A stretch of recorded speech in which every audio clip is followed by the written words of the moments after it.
bugungi jamoatga aytishimiz kerak, aytmoqchi bo'layotgan masalamiz vasvasa haqida. Shu biror gapirayotganga o'xshaydi. İchingizdan gapiradi. A'udhu billahi minash shaytonir rojim desang ketadi dedi. Lekin ruhiy kasallik bo'lsa odam qiylanadi. Uni dorisini istab yuradi, uni aptekada sotmaydi u. Gunoh nechta desa ikkitaylar yo'l bilan gunoh qilinadi. Hamma gunoh ikkita yo'l bilan qilinadi. Tahorating chala bo'l deyapti. Bu bizni taqvoga chaqiryaptimi, shubhaga chaqiryaptimi? Shuni bilib olsak bo'ldi. 600 gram suv bilan payg'ambarimiz tahorat qilyapti. 1,5 litr suv bilan mustahab qilyapsiz. 2 litr suv bilan tish yuvyapsiz. Shayton ham juda kuchli muftiy. Kimki bavridan saqlanmasa, bu do'zax bo'ladi degan, qabrda yonadi degan hadis sizga olib keladi-da. Endi 3 rakat bo'lib qoldi-yu deydi. Endi o'zi 4 rakat emas, 2 rakat bo'lib qoldi-yu deydi. Attahiyotiga o'tirmadi-yu. Shunday vasvasalar bilan shayton siz bilan bizni qiynaydi. Bu tabiiy, faqat e'tibor bermang. 10 yil ichida bir marta tahorat qilmay faqat tayommum qilib yursa bo'ladi degan ma'no chiqyapti. Ayol haqida ko'p vasvasaga tushmasin. To'g'ri yo'lda yursin. O'zi ba'zi bir odamda shunaqa vasvasa bo'ladi. Ko'chaga chiqsa, bolasi xuddi suvga tushib ketganday, borib to'xtab ushlab olganday, tandurga kirib ketganday, uni itishlab ketganday qalbini ichida vasvasa bo'ladi. Alloh taolo yaratgan kundan bugungacha Allohning taqdiri bilan hamma yashayapti. Bismillahirrohmanirrohim. Alhamdulillahi robbil alamin. Assalatu vassalamu ala rasulina Muhammadin al-amin va ala alihi va ashabihi va man tabi'ahum bi ihsan ila yawmiddin. Allohumma allimna ma yanfa'una wanfa'na bima 'allamtana wa zidna ilman ya robbil alamin. Alloh taologa cheksiz maqtovlar, hamd va sanolar bo'lsin. Payg'ambarimiz Muhammad Mustafa sallallohu alayhi va sallamga salovat va salomlar bo'lsin. Assalomu alaykum va rahmatullohi va barakatuh. Hurmatli jamoat. Ozgina vaqtdan keyin Alloh taoloning tavfiqi bilan Shomdagi masjidimizdagi jamoatimizdan bo'layotgan inshaalloh uchrashuvlar darslarimizni boshlayapmiz. Alloh taolo o'zi tavfiq bersin. Dinimizdan shu ilmni o'rganib ketamiz. Tafsir darsini davom ettiramiz Xudo xolasa, lekin tafsir darsigacha bitta qo'shimcha darslar bo'ladi ekan, qo'shimcha mavzular. Shularni o'tib qo'ysakda, keyin yana tafsir darslarimizni davom ettirib ketaveramiz. Bugungi jamoatga aytishimiz kerak, aytmoqchi bo'layotgan masalamiz vasvasa haqida. Ko'pchilik odamlarni qiynayotgan, o'y fikriga solayotgan har xil bir nima deydi? Ibodatdan to'sadi, tahoratdan to'sadi, uyga shak shubha soladi. U ham mayli Alloh taoloning zotiga, sifatiga, g'aybga yoki ko'p masala, ko'p narsalarda insonning qalbini bir zilzila qiladigan, insonning qalbini o'zgartiradigan, ta'sir beradigan masala vasvasa masalasini inshaalloh jamoatga bayon qilishga harakat qilamiz. Kasalliklar bor, hurmatli jamoat. Kasallik ikki xil bo'ladi. Badanning kasalligi va ruhning kasalligi. Badanning kasalligini Alloh taolo davosini, eshigini ochib qo'ydi. Qaysi inson gripp bo'ladigan bo'lsa, bir yer sinib qoladigan bo'lsa yoki boshqa bir dardga chalinadigan bo'lsa, uni tashxis qo'yishning yo'li bor va uni davolashning yo'llari, turlari ochildi. Bu Nabaviyda ya bir yerga borsangiz ukolab tuzatsa, bir yerga borsangiz ninaysayib tuzatadi, bittasi dori berib tuzatadi yoki o'zini har xil yo'llari bor. Mesela bo'lmasa bir odam og'riyotgan bo'lsa, soyni bo'yiga bor, ko'lni bo'yiga bor, o'rmonga chiq, adirga bor, toqqa bor, tuzalasan deb yo'li ko'pda. Demak, jismoniy kasallikni yo'llari ko'p, chunki Alloh taolo ochib qo'ygan uni. Lekin ruhiydichi, ruhni qanday tushunadi degan masala bor. Qur'oni Karimda Alloh subhanahu va taolo yasalunaka ani ruh, qulir ruh min amri robbi, ruh Alloh taoloning amridan, Alloh taoloniki deb ayting degan oyat-i karima tushib. Demak, ikki xil kasallik bo'layotgan bo'lsa, shu jasadiy emas, ruhiy tarafdagisini tushunishga, shuni o'rganishga harakat qilamiz. Ya'ni shuni nima deydi? Shu vasvasa shularning qatoriga kiradi. Ko'pchilikni qiynayapti va borgan sari ko'payyapti. Vasvasa o'zi nima degani? Masalan, arab tilida Zalzala surasini tafsirida shuni o'tganmiz va An-Nas surasining tafsirida ham shuni o'tganmiz. Vasvasa ikkita harf takror kelyapti. Vav bilan sin. Zalzalada ham xuddi shunday. Zay deydi, lom. Qayta kelyapti. Vasvasa. Zalzala.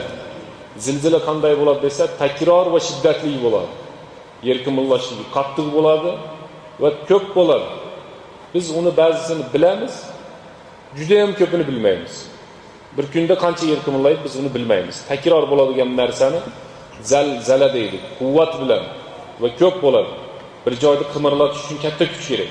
Ammo yerda qimirlashligi bu Alloh taolo tarafdan bo'ladiki, "Iza zulzilatil ardu zilzalaha." yoki Alloh taolo Qur'oni Karimda "Allazi yuwaswisu fi sudurin nasi minal jinnati wan nas." Yer yuzida yerda zilzila bo'lsa, insonning ichida vasvasa bo'ladi. Vasvasadan Alloh saqlasin. Alloh taolo o'zi saqlasin. Arablar aytadiki, "Al-vasvasatu huwa as-sawtul khafi." Insonga past eshitiladigan ovoz. Shu birov gapirayotganga o'xshaydi. Ichingizdan gapiradi. Bir narsalar deydi, es o'rgatadi. Bunday qil deydi, bunday qilma deydi. Bu odam haqida bunday deydi. Bu odam unday emas, bu odam bunday deb odamlarga baho qo'ydirib beradi. Shuning uchun vasvasa bilan gumon birga yuradi. Iyyakum va-dhanna fa inna dhanna yakzabul hadis. Payg'ambarimiz sollallohu alayhi vasallam gumondan, ya'ni yomon gumondan cheklaning. Yomon gumon bu nima dedi? So'zlarning eng yolg'on. Akzab degani eng kazib degan. Akzabul hadis dedi. Yolg'on gumon so'zlarda eng yomoni dedi. Vasvasa masalan odamlarning orasini buzishlikka avval vasvasa keladi. Yomon gumon keladi. Ikkalasi birga keladi. Shuning uchun aytadiki arablar as-sawt al-khafi. Vasvasa degani insonni ichidan gapiradigan, o'zim-o'zim gaplashyapman deydi. Shunday deydi odamlar. O'zim bilan o'zim gaplashyapman deydi. O'zi odam o'zi bilan o'zi gaplashadi. Lekin natijani ham o'zi chiqarib oladi-da, shunisi yomon. Chunki sherik yo'q-da u yerda. O'zingiz gaplashasiz, keyin bittasiga baho deb berasiz. Shu baho bilan ketasiz, bo'ldi, shu bilan uni hayotdan chiqarib tashlaysiz. Izdan chiqarib tashlaysiz, o'zingizdan chiqarib tashlaysiz. Shuning uchun o'zi bilan gaplashish yoki unga sal bilan nima eshitilishligi as-sawtul khafi, ichingizdan eshitilishligi yoki tashingizdan sal-pal sizga eshitilib ketishligi vasvasa deb nomlanadi. Nima uchun musulmon odam ertalabda va kechda tongi va tungi zikrlarni o'qiydi? Nima uchun payg'ambarimizdan sunnat va 3 martadan Ixlos surasi va Al-Falaq An-Nas suralari atay har kuni Qul bi robbin nas, malikin nas, ilahin nas. Qarang, Al-Malik, Ar-Robb, iloh. Uchta Alloh taoloning ismi sifati kelganidan so'ng allazi yuwaswisu fi sudurin nas minal jinnati wan nas. So'ngra panoh tilang deb bu surani biz tafsirini o'tganmiz. Alloh subhanahu va taoloni mana shu surasini payg'ambarimiz har kuni ertalab 3 marta o'qigan. Va shuni har kuni kechki zikrlarda 3 marta o'qiydi. Nimaga desa, hammamizga vasvasa keladi. O'rtachasi, kichkinasi, boyagi zalzalaga solishtirib ketaverasiz. Ba'zi bir vasvasalar bo'ladi, sizni tebrata olmaydi ham, qimilata olmaydi ham. Kichkina bo'ladi, ozgina bo'ladi, sizga bilinmay o'tib ketib qoladi. Lekin ba'zilari bo'ladi, xuddi yer qimirlash uyni buzganday zilzila. Vasvasa bizni buzib tashlaydi. E'tiqodni buzib yuborishi mumkin. Dinni buzib yuborishi mumkin, oilani buzishi mumkin, do'stlikni buzishi mumkin. Ko'p narsani buzib tashlaydi vasvasa. Halovatini buzadi, hamma yo'g'ini buzadi. Shuning uchun vasvasadan ehtiyot bo'lamiz. Alloh subhanahu va taolo imma yanzaghannaka minash shaytoni nazghun fasta'iz billah dedi. Senga shayton kelib nayzasini saysa, shayton nayzasini sayadi. Nazghun minash shayton. Doim nayzasini o'sha bir sayadigan odamga sayib turadi. Imma yanzaghannaka minash shaytoni nazghun dedi. Shayton kelib senga o'sha ninasini, nayzasini, nimasini bo'lsa ham o'shani saysa, fasta'iz billah dedi. A'udhu billahi minash shaytonir rojim. Bir kishi so'radi shogirdidan. Mana dedi, sen yo'lda ketyapsan dedi. Yaningdan it chiqib qoldi, nima qilasan dedi. Dedi, it haydayman dedi. Yana qaytib keldi, nima qilasan dedi. Yana haydayman dedi. Yana qaytib keldi, yana nima qilasan dedi. Yana haydayman dedi. Hada amrun yatul dedi ustoz. Bu uzoq bo'lib ketadi dedi. Bu tugamaydi dedi. Sen haydayverasan, u kelaveradi. Sen haydaysan, u keladi. Nima qilay dedi. O'sha joyda dedi, egasi bo'lsa, egasiga aytsang, itini chaqirib oladi dedi. Buni misoli dedi, senga vasvasa kelsa, senga yoki boshqa narsa kelsa, shayton tarafdan har xil narsa keladigan bo'lsa, A'udhu billahi minash shaytonir rojim desang ketadi dedi. Shuning uchun bu shaytonning egasi. Shaytonni yaratgan ham Alloh taolo, Allohu xoliqu kulli shay. Hamma narsani yaratuvchisi Alloh taolo. Shu Alloh taologa aytamiz biz. Nima deymiz? Qur'on o'qiydimanki boshqa qiladim. A'udhu billahi minash shaytonir rojim. Ey Robbim, shu rojim bo'lgan, haydalgan shaytondan men panoh tilayman. Ya'ni sen shu shaytonni mendan nima qil? Uzoq qil degan narsa. Shayton olimlar aytadi. Lahu bu shaytonni deydi uzoq yillik tajribalari bor. Siz men menga o'xshagan odamni ko'pchiligini aldigan shayton.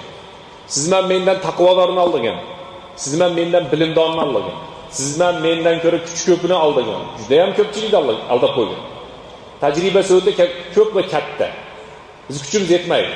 Chunki Alloh taolo Qur'oni Karimda aduvvu mubin dedi.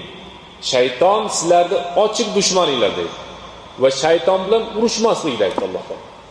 Va shaytondan panoh tilashlikni aytdi. Shuning uchun shaytonman yuzma-yuz, to'g'rima-to'g'ri bo'lib urushni kerak yo'q. Baribir yutkazib qo'yamiz. Nima qilamiz desa, imma yanzag'annaka minash shaytoni nazghun fasta'iz billah. Shayton kelib nayzasini saysa, a'udhu billahi minash shaytonir rojim deb ayting deydi. Bu shayton biz yaralganda nima qilgan? Odamni ko'rdi, insonni hamma yerlariga kirib chiqdi va qalbini ko'rdi, insonning bo'shligini ko'rdi-da Alloh taologa aytdi. Va bi izzatika dedi. Senga qasam ya Alloh dedi. La ughwiyannahum ajma'in dedi. Bularni hammasini buzib tashlayman dedi. Illa ibadaka minhumul mukhlasin.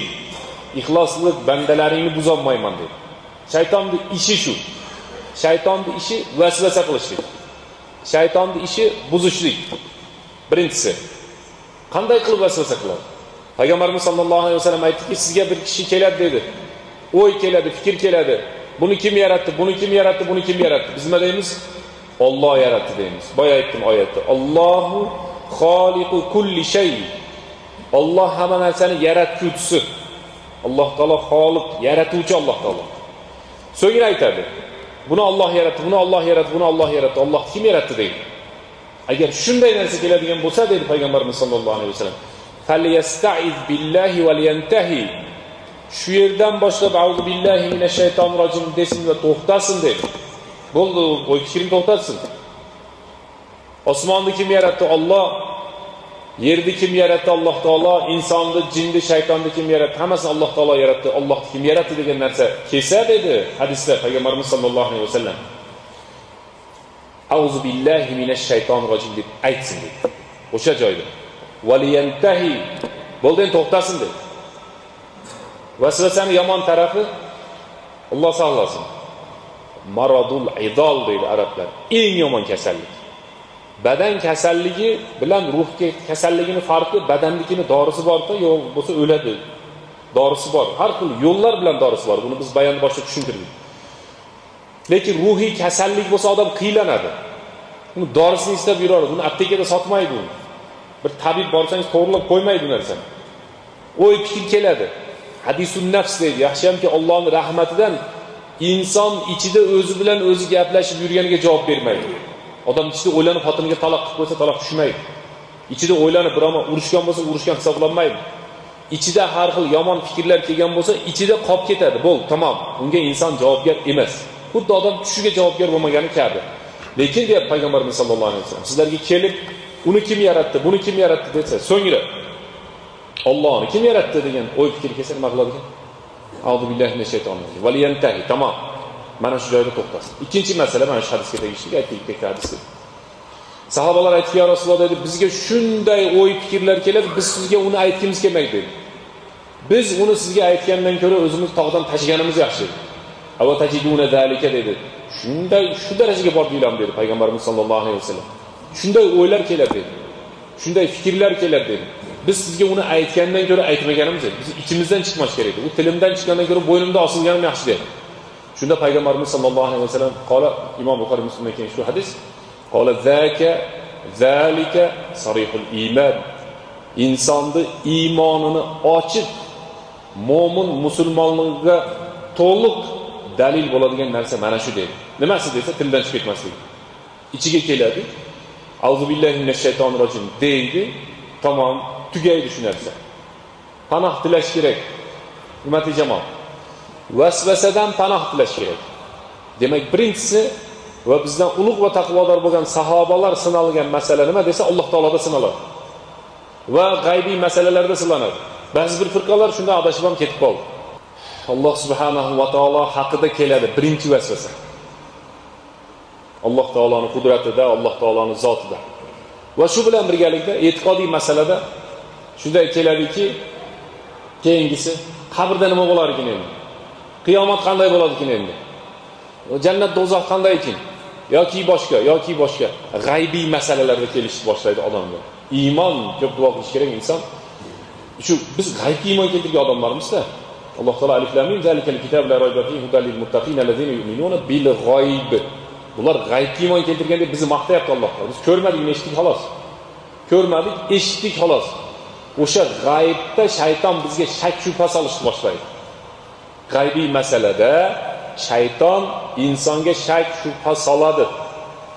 Bo'ynimiz bu yoqqa o'tib ketmasin, tilimizga chiqib ketmasin va bizni ustimizga shu narsa bosib olmasin. Bu shayton yomon. Sekin-sekinlik bilan egallaydi. Virus kasalga o'xshaydi bu. Agar shu vasvasaga qolib ketgan odam bo'lsa, chiqqani qiylanadi shu narsadan. Vasvasaning ichida yuraveradi, birovga aytolmaydi, boshqa qila olmaydi. Shu odam ibodat halovatini topmaydi. Chunki shubha tushib qoldi bunga. Gunoh nechta desa, ikkitaylar yo'l bilan gunoh qilinadi. Hamma gunoh ikkita yo'l bilan qilinadi. Shahvat bilan qilinadi, shubhat bilan qilinadi. Shahvat bilan qilgan gunohni tabiqsa Xudo kechiradi, hammasini yerma osmon to'ldirib kel deyapti hadisda. Men kechiraman deyapti. Lekin Xudoning o'zida, Alloh taolaning ismida, sifatida, zotida, g'aybida insondan shubha ketsa, buni nihoyasi dindan chiqish bilan tugaydi. Nauzu billahi min zalik. Panoh tilaymiz Alloh taoladan. O'sha qayerdan boshlanadi desa, o'sha vasvasadan boshlanadi. Odam sekinlik bilan vasvasa bo'ladi-da, iymonida zilzila bo'ladi. Shuni biz jamoatga maqmoqchimiz, tushuntirmoqchimiz. Ikkinchisi, endi bular ko'p uchraydigani, shayton bizga nasihatchi bo'lmaydi. Vasvasada shu qoidani eslab qo'yinglar. Sizga aytayaptiki, tahorating chala bo'ldi deyapti. Bu bizni taqvoga chaqiryaptimi, shubhaga chaqiryaptimi? Shuni bilib olsak bo'ldi. Shayton bizni taqvoga chaqirmayapti. Ibodat ustidan kuldiryapti.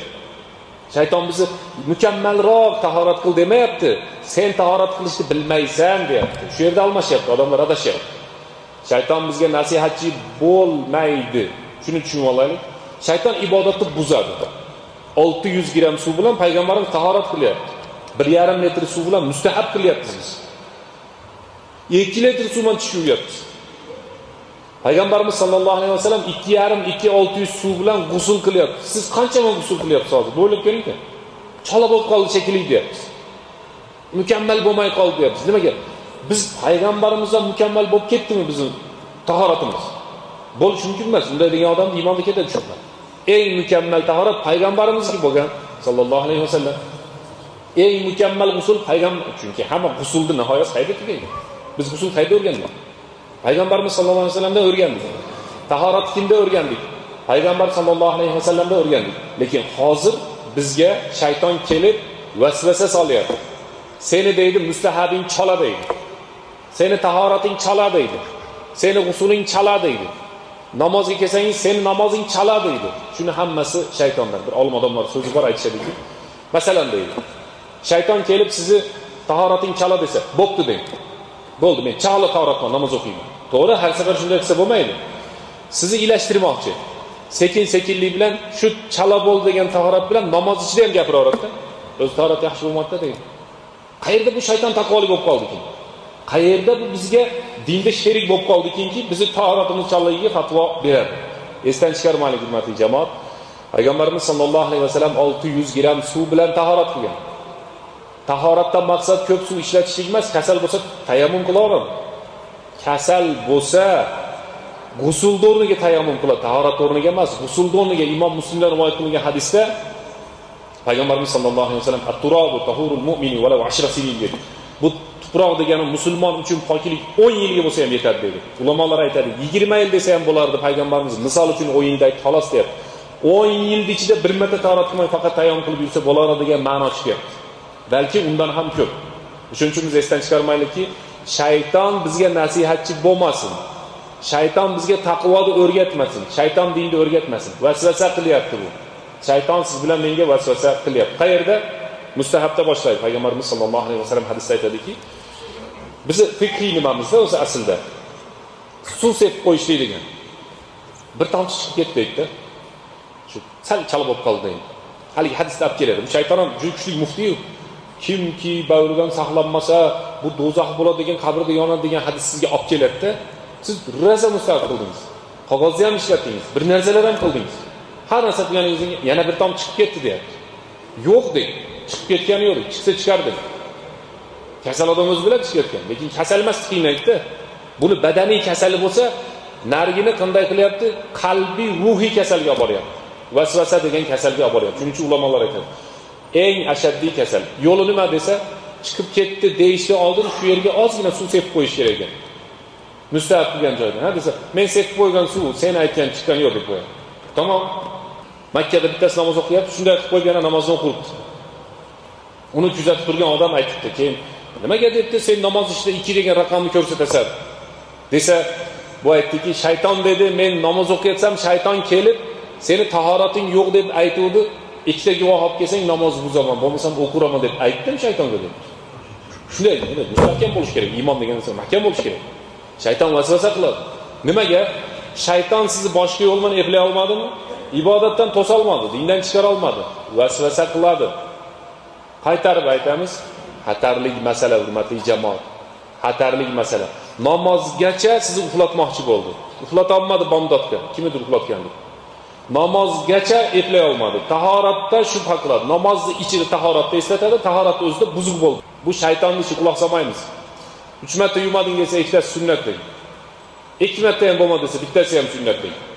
Falonchi esdan chiqib qoldi desa, betar bo'libdi deydi. Nima bo'libdi deydi. Xuddi shunday qilmasa, biz Misrda o'qiganimizda domlam bilan bittasi aytadi. Har safar namozim buzib chiqdim deydi. Har safar namoz buzib chiqib, endi tahorat qilyapsam, tahorat qilayotganda eslaymanki, tahoratimni o'zi bor ekan. Shayton ustimdan kulib, har safar namozimni buzdirdi. Nima qildim keyin? Namozni buzmaslikka o'rgandim. Keyin shu masalada shayton men bilan aralashmay qo'ydi. Sizga tahoratda vasvasa keltiryaptimi? Aytgani qilmang shayton. Bor deng. Yo'qsa bunday qiling. Bor, ikkita guvoh olib keling. Hojatxonaning ichiga olib kel, ikkita guvohni. Ko'rishalik uchun. Namoz ichida bor guvohlarini olib kel. Vasvasa shu narsa. Ibodatingiz o'zi yaxshi bo'lyapti. Shayton kelib tahoratda vasvasa qilyapti. Cholayuvding deydi. Siz bilasiz mustahkam yurganingizni. So'ngra siz namozni boshladingiz. Bizning xalqda yo'q, Indoneziyada bor. Qo'lini bunday oboratda tushirib oladi. Oboradi, tushiradi. Hajga borganlar bo'lsa ko'radi. Misrda ko'rdilar. Quloq qoqa olmaydi bechora. Quloqni bog'lay olmaydi. Imom sanoda aytdi, subhanakalloh, boshqasini aytdi, namoz o'qidi, Fotiha tugadi, zam suratiga ruku ketayotganda oxiri Allohu akbar deb qo'lini bog'laydi. Niyatda shayton vasvasa qiladi. Niyatni ichida. Niyatdan so'ng undan ham o'tib olgan odam bo'lsa, endi 3 rakat bo'lib qoldi-yu deydi. Endi o'zi 4 rakat emas, 2 rakat bo'lib qoldi-yu deydi. Attahiyotiga o'tirmadi-yu. Shunday vasvasalar bilan shayton sizni ham bizni qiynaydi. Bu tabiiy, faqat e'tibor bermang. İmma yanzagannaka minashshaytoni nazghun fasta'id billah. A'udhu billahi minashshaytonirrojim deb aytamiz. Keyingisi, uchinchisi fil mauti. Odamda o'lim bilan vasvasa qiladi. Ko'p shunday kasallikka chalinganlar. Sen deydi, yana hafta o'lasan deydi. Shu odamlarni o'zimdan ko'rishdim tekkasidan. Tekda boyvachchalarman, boyvachcha emaslarman. Chunki kambag'allar o'ladi ekan. Boy aniq o'ladi. Hali gapda endi doktor og'rib qoldi degan ekan, undan bettari bor, domla o'lib qoldi deydi. O'shani singariga o'larmish. Sen o'lib qolasan degan vasvasani olib keladi. Kim o'lmaydi? Savol. Kim o'lmaydi? Gapirayotgan ham eshitayotgan ham. Kim o'lmaydi? Va qachon o'ladi? Buni hech kim bilmaydi. Qachon va qayerda o'lishini, va ma tadri nafsun ma taksibu g'ada va ma tadri nafsun bi ayyi ardin tamut. Odam nafs ertaga nima bo'lishini bilmaydi va odam qayerda o'lishini bilmaydi deyapti Alloh taolo. Bitta shu odam o'ladimi? Vasvasa bo'layotgan odam o'ladimi? Biz o'lmaymizmi? Hozir janoza o'qidik asrda. Hamma o'ladi. Bitta shu kishi bilan suhbatlashsak o'lib qoladiganga o'xshayapman. Shunda qachon o'lasiz dedim, bugun ham o'lgan yo'q. Qachon o'ladiganga o'xshayapti desam, ertaga o'ladiganga o'xshayapman dedi. Ha mayli, ertaga o'lsangiz janozangizni o'qib qo'yamiz, o'lmasangiz gaplashamiz. Bugun ham bu, uni 5 yil burun gaplashganmiz. Musulmonning e'tiqodi qanday? Musulmonning e'tiqodi Alloh taolo yozib qo'ygan ajaldan la yastakhirun va la yastaqdimun. Dunyoni hammasi to'planib kelsa ham aldiga jildirib bera olmaydi dunyoni hammasi to'planib kelsa ham orqaga jildira olmaydi. Qancha podsho ketdi, qancha boy ketdi, qancha ilmli payg'ambarimiz ketdi va boshqalar. Eng ummatni boshiga tushgan musibatlardan biri payg'ambarimiz vafoti edi. Umar tan olmadi. Sahobalar unamadi. Bo'lishi mumkin emas edi. Isro Me'rojga ko'tarildi, lekin payg'ambarimiz vafot topdi, dunyodan o'tdi. O'lim degan narsa men odamni qiynaydi shayton kelib. O'lib qolsangchi deydi. Men o'lib qolaman dedi. O'lgani yashayapman dedi. O'lamiz bu aniq masala edi. Saidul Kamali degan o mag'riblik shayx aytadi. Qo'qqis o'lib qoldi shu. Bizning bir shirkiy gaplarimiz bor. Ajali yetmay o'lib qoldi deydi. Nima degan gap bu? Ajali yetmay o'lib qoldi. Uni ajalni Alloh yozdi-yu. Alloh taolo yozgan yerda o'ldi-yu bu. Bevaqt o'libdi. Ayni vaqtida o'ldi-da. Ayni vaqtida o'ldi. Qanday bevaqt o'lim degan gap bor. Bizni adabiyotga kirib ketgan shu narsa. O'limni bevaqti bo'lmaydi. Biz uni o'lishiga tayyor emasdik, xolos. Chunki o'ladi deb o'ylamagan ekanmiz-da. O'ladi. Kullu nafsin da'iqatul maut. Hamma nafs o'ladi deyapti Alloh taolo. Innaka mayitun va innahum mayitun. Ey Muhammad alayhisalom, siz ham o'lasiz, ular ham o'ladi. O'lim bilan vasvasa qilayotganlar, hijolat bo'lmanglar. O'lasiz. O'lamiz. Hamma o'ladi. Lekin bitta joyi bor. Muddat yetmaguncha o'lmaydi va muddat yetgandan keyin yashamaydi. Shuni qoida qilib olsa tamom. Muddat yetmaguncha o'lmaydi, muddat yetgandan keyinchi yashamaydi. Insonda o'zining muddati bor, uni belgilagan egasi bor. Bu ham bo'lsa Alloh subhanahu va taolo xotinda shubha qildiradi, vasvasa soldiradi. Shu masala ham ko'payadi oramizda. Dalili yo'q bo'lsa, mana shu bir haftadek ushtasi keldi shu masala bo'yicha. Men xotinimga ishonmayapman dedi. Nima sabab? Vasvasa bo'lyapman, qiynalyapman. Bittasi aytdi, kim bolalarsan deb bolasiga qarab. O'zim bolalarga aytdi. Al-waladu lil firosh. Bola to'shaydiki. Bola nikohniki. Bola o'ziniki. Mayli u Amerikada shunaqa nima qilib qo'yibdi, ko'chalarga qo'yibdi. Ko'rdik, eshitdik. Kimi bolasi degan haliginaqa analiz qiladigan joylarga qo'yib qo'yibdi. Borib er, xotin uchalasi tekshirtiradigan. Endi birovni bolasi chiqib qolsa ham, mayli bir shuni qilib qo'yibdi, bo'laveradi. Endi bizning familiyada yuraversin deb yuraveradigan ular. Bizda nikoh bor, bizda shariat bor, din bor. Ayol haqida ko'p vasvasaga tushmasin. To'g'ri yo'lda yursin, o'zi to'g'ri yo'lda yursin, ayoli Alloh taologa topshirsin, muomalatini yaxshi qilsin, tamom. Shu vasvasa bilan boshi aylanib qolgan odamda hayotda halovat tugaydi. Safarga ham chiqa olmaydi. Ko'chaga ham, ishga ham bora olmaydi. Xotinim nima bo'lyapti deydi. Ayolim nima bo'lyapti deydi. Endi nima bo'lar ekan? Biroq yuribdimikin? Telefonda gaplashyaptimikin? Yo aloqa qilib qo'ydimikin? Ko'rishib qo'ydimikin degan vasvasa tushib qoladi. Auzu billahi minash shaytonir rojim deyish kerak. Bayinot va dalil bo'lmaguncha biror narsaga qarab nima qilinmaydi? Harakat qilinmaydi. Undan keyingisi bolalarda deyapti. Ba'zi bir odamda shunaqa vasvasa bo'ladi. Ko'chaga chiqsa, bolasi xuddi suvga tushib ketganday, borib to'xtab ushlab olganday, tandurga ichiga kirib ketganday, uni itishlab ketganday qalbini ichida vasvasa bo'ladi. Biz hurmatli jamoat, oilani, bola chaqani saqlab qola olmaymiz. Ma asabaka lam yakun yuxtiyak. Senga tegadigan narsa so'zsiz tegarib ber. Va senga tegmaydigan narsa tegmarib ber hadisda. Va alam bil, kitoblar yozildi, taqdir tugadi. Qancha 100 ming marta Alloh saqladi bizni, siz o'zingiz eslang, hammangiz. Hammamiz o'zimiz eslaylik. Shu bugungacha Alloh taolo bizni necha 100 ming marta saqladi. Agar 100 ming to'g'ri bo'lsa, necha million marta saqladi. Saqlayapti Alloh taolo. Yursilu alaykum hafaza deyapti. Alloh taolo sizlarni saqlab turadigan farishtalarni jo'natib qo'ydi. Xuddi biz saqlab qoladiganday ko'chaga chiqsak, bolalarimizdan vasvasa olib keladi shayton. Mashina bersa avariya bo'lib ketdi deydi. Bir narsasi yiqilib tushdi deydi, zahar yedi deydi, o'tga bordi, to'qqa bordi, cho'qqa bordi, qanday qilib endi yashaydi deydi. Alloh taolo yaratgan kundan bugungacha Allohning taqdiri bilan hamma yashayapti. Allohning taqdiri bilan hamma dunyodan o'tib ketyapti. Shunday narsa olib keladigan bo'lsa, nima deymiz ekan? Auzu billahi minash shaytonir rojim. Va axiru da'vana alhamdulillahi robbil alamin. Yana safar inshaalloh vasvasani sabablari va vasvasani davolarini, ya'ni sababu asbabuhu va ilajuhu deydi. Vasvasa bo'lib qolishning sabablari va vasvasadan qutulishning yo'llarini inshaalloh jamoatimizga tushuntirib beramiz. Assalomu alaykum va rahmatullohi va barakatuh.